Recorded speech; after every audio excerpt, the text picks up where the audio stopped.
Tune in to Overcomers TV on your favorite app or streaming platform. It's time to overcome. Well, I first came across Bibles for the World in 1996 when I had moved here from San Francisco. The Lord, as a new Christian, plucked me out of the world in San Francisco and led me to Christian ministry here in Colorado.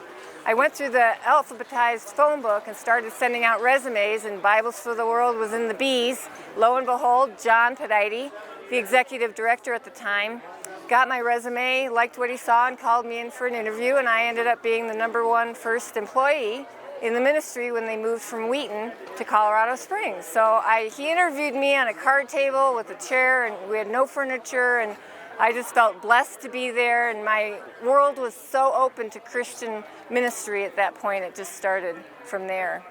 I was hired then, marketing and communications, and that was my role back then with John and all the Promise Keepers events. We had lost contact for some years and then got reconnected these last few years, and my husband and I have become partners financially, and my husband will be going to the trip in India this summer, and we're hoping to be more involved moving forward. The mission of the ministry is just amazing. The whole Great Commission and getting Bibles out to everybody in their language has always been in my heart. That global vision is so easily detached from and lost here in America. When I left Bibles for the World after 9/11, we had a personal family crisis, which I had to leave. I still left with that feeling of everybody around the world needed to be touched with God. And it's never changed. 63 years now, Bibles for the World. And the Pedites who founded it, it's still in their hearts and it's still living on. So my husband and I are excited to see what the future brings. Well, they're partnering with so many new organizations, new to the ministry here, that have the same, it's like God's bringing everybody's hearts of evangelism globally together. And through the internet and social media, they're finding each other and blessing each other and supporting each other. So it's being unleashed in such a powerful way that's really unstoppable if you let God lead the way. Okay. There are many ways to get involved with Bibles for the World.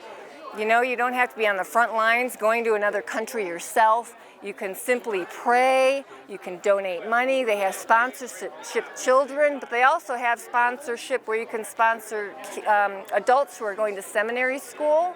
You can also attend their mission trips, and you can also partner with them and be more involved on getting the printing done and getting the languages out through your own church in America and all their youth groups even. Well, on a personal note, I was a baby Christian when I came to Colorado, and Bibles for the World changed my life. He catapulted me into this world of ministry through Bibles for the World that, with mature Christians, devoted, prayerfully seek the Lord in everything they did. It was just contagious, and I wouldn't be the Christian I am today if it wasn't for Bibles for the World.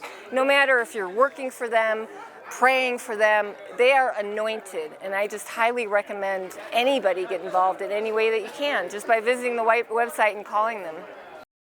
Celebrate what Jesus is doing throughout the nation and rise up to answer His call on your life. To serve the poor, heal the broken, free the captives, and bring joy to those in need. Find hope, encouragement, and motivation through Overcomers TV. This inspiring network features everyday people and ministries across America who are putting God's love in action. Tune in to Overcomers TV on your favorite app or streaming platform. It's time to overcome.